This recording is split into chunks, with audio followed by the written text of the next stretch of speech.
Querido Marco, buen día, ¿cómo estás? Luis, qué gusto saludarte y saludo con mucho afecto a tu auditorio. Oye, cuéntanos una reflexión en torno a este tema, ¿hacia dónde va el Instituto Nacional Electoral y en qué escenario están, a qué se enfrentan, pues con un presidente tan activo, inclusive a veces en las opiniones de lo que debería de ser la vida interna y autónoma del instituto? ¿Cómo ves el panorama, pues?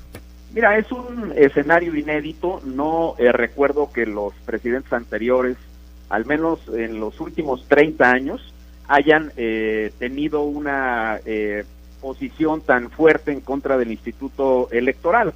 El INE ahora había tenido, por supuesto, esquemas de coordinación y había emitido incluso algunas normas que tuvieron que ver con comportamientos de presidentes. Por ejemplo, en el caso de Felipe Calderón, recordarás que se ordenó y se declaró incluso contraria a la Constitución una conducta reiterada que tenía el presidente Calderón de difundir logros de gobierno en la etapa de las vedas electorales, particularmente en las elecciones locales del 2010. O en su momento se le ordenó al presidente Enrique Peña que se retiraran todas las identificaciones de los programas que tenían que ver con mover a México, que era un eslogan y era una identificación en la entrega, por ejemplo, de las televisiones que sirvieron para la conversión de la televisión a digital. Entonces, hay medidas que se han tomado en contra de los presidentes, pero no recuerdo discursos tan fuertes como lo que ha ocurrido desde el arranque de la administración del presidente López Obrador, donde él ha tomado, como un objetivo directo de sus discursos a los órganos constitucionales autónomos y de manera muy especial al Instituto Nacional Electoral. Las declaraciones que citas del día de ayer, pues indican de nueva cuenta que el presidente quiere estar en el debate público respecto de las elecciones. Y es un tema que, por supuesto, está en medio de una discusión de si debe o no privilegiarse exclusivamente el derecho a la libertad de expresión o debe tomarse en consideración para evitar cuestiones de inequidad en la contienda.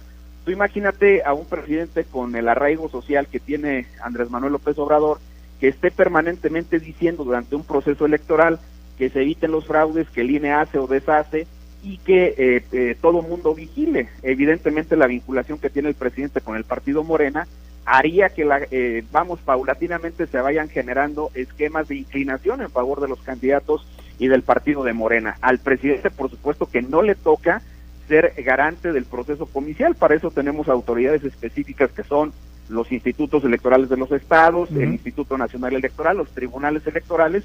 Y hay una parte que sí le toca al presidente y que me parece que sería la más importante, que como garantía que él debería de ofrecer a el desahogo de las contiendas electorales, que es evitar que los servidores públicos del gobierno federal tengan algún esquema de distribución de los dineros públicos a través de los programas sociales, como que si fueran entregados por los candidatos de Morena o por el partido de Morena.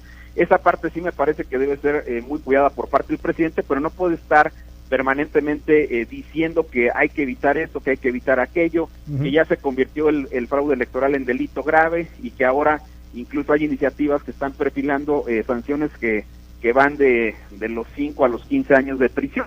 Eso no me parece a mí indebido, me parece que está bien. Sin embargo, me parece que un discurso reiterado, que esta es la parte que tiene que analizar el INE, no estaría encajada necesariamente en el derecho a la libertad de expresión, sino en un esquema donde paulatinamente vas generando condiciones favorables a candidatos de un partido político, en este caso el partido del presidente.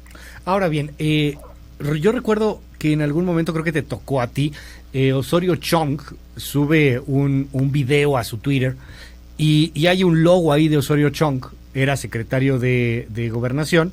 Bueno, se armó y quejas y que si está utilizando recursos. Y bueno, Osorio Chong tuvo que bajar el video y aclarar que no tenía nada que ver con una promoción personal. En el momento en que había una elección, por ejemplo, la intermedia, en el gobierno anterior o en el gobierno de Calderón o todavía inclusive hasta en el gobierno de Fox, había, obviamente todos con distintas legislaciones, pero había pues la necesidad de que en el momento de la intermedia el presidente chitón, calladitos, y retirar spots que promuevan de alguna u otra manera al gobierno, ¿no? Sí, pero hoy tenemos una cosa que se llama Mañanera, Marco Baños, y yo francamente no veo que el presidente López Obrador aceptara una medida cautelar, y es lo que quiero preguntarte, ¿el INE puede hacerle una medida cautelar en lo que viene en la elección intermedia para pues que no hubiese mañaneras, por ejemplo? En mi opinión, el instituto sentó un primer precedente que fue emitir una medida cautelar para que durante la etapa de la veda y la jornada electoral de las elecciones locales pasadas se suspendieran las transmisiones de las mañaneras en esos estados. Evidentemente, aquí el tema es a partir del momento que empiecen las campañas electorales de las elecciones del 2021. Ahí me parece que si de entrada hay una prohibición en el artículo 41 de la Constitución que le obliga a los funcionarios públicos, obviamente al presidente y a los gobernadores en especial, que no hagan difusión de logros de gobierno, y en consecuencia me parece que se tiene que analizar con mucho cuidado qué se debe hacer con las mañaneras. Mi opinión, la mía, dado que es un tema de interpretación, es que deberían de suspenderse, dado que el presidente reiteradamente está hablando de logros de gobierno. Todos los días se está diciendo, se está haciendo esto, se está haciendo aquello, lo cual en un momento en que no hay elecciones es correcto, no tiene ningún problema. Pero si tú permanentemente durante las campañas electorales estás haciendo difusiones de logros de gobierno, estarías ya en ese momento haciendo una violación a lo que está establecido en la Constitución. Claro. Y creo que el INE tiene una muy delicada función. Esta primera declaración que hicieron algunos de los nuevos consejeros y consejeras que dijeron que las ocasiones en que el presidente ha aludido al Instituto Nacional Electoral está dentro de lo que es la crítica, me parece que ese es un tema que tendrán que analizar con mucho cuidado, porque si no se van a generar evidentemente condiciones de inequidad. Yo sí lo quiero decir con claridad, habría inequidad para ir hacia inclinar la balanza en favor de los candidatos del partido del presidente. Oye, ¿y cuándo tendrían que suspenderse desde tu opinión? O sea, ¿hay también periodos establecidos desde que inician las campañas, por ejemplo? Sí, en mi opinión sería desde el arranque de las campañas. ¿Qué es cuándo? Cuando están ya estamos hablando más o menos de abril del año que sigue, okay, porque ya en ese momento estaríamos, obviamente, en un momento en cual los candidatos y los partidos están en la búsqueda del voto, están pidiendo el voto, y eso ya es absolutamente permitido por la ley.